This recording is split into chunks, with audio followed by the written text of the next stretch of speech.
Hey guys, I just wanted to give you a little quick video of the powers of I that we never got to do in class yesterday and the day before because of the snow day.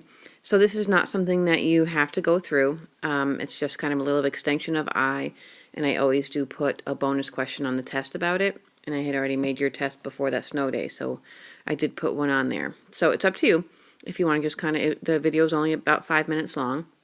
So I'm just going to show you what happens with further powers of I. So what I have here is we know the first power of I is just I. You know, that's in simplest form, okay?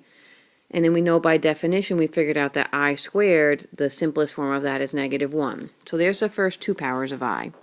And we can kind of use those powers to get more, and you'll see a rotation that happens.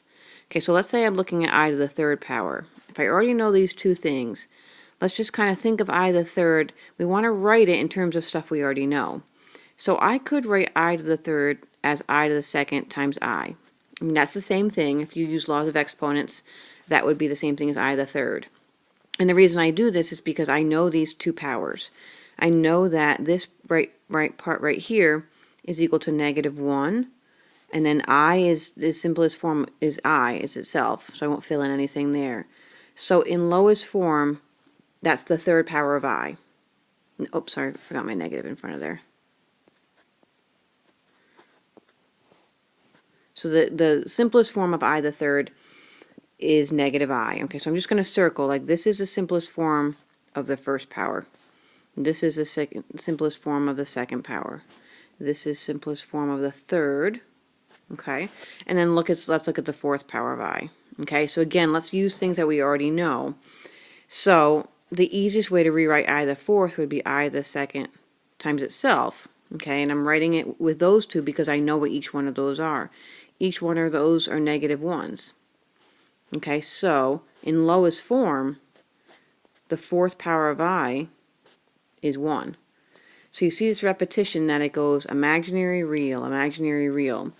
Okay, and it keeps going like that. Not only does it keep rotating imaginary, real, these four keep repeating.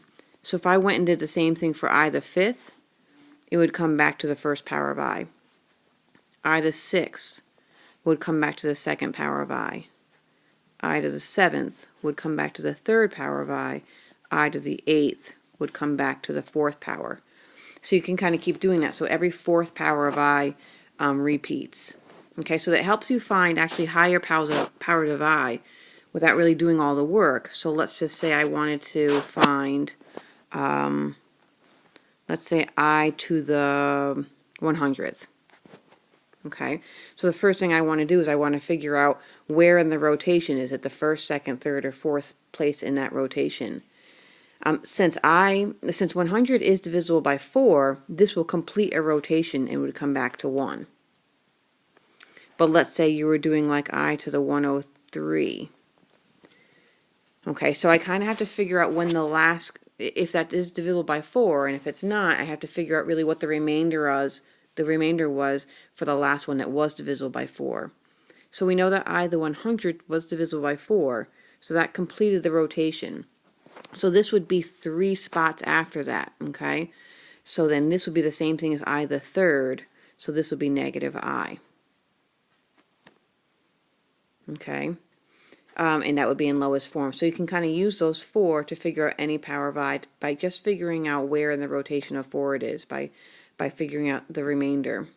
Okay, so you can try here. I'll just put a couple more in here. Why don't you just try to do, say, I to the, let's say, like 57th, and maybe I to the 201st. You know, just try those and see if you can figure out what they are, and I can give you the answers in class. Okay?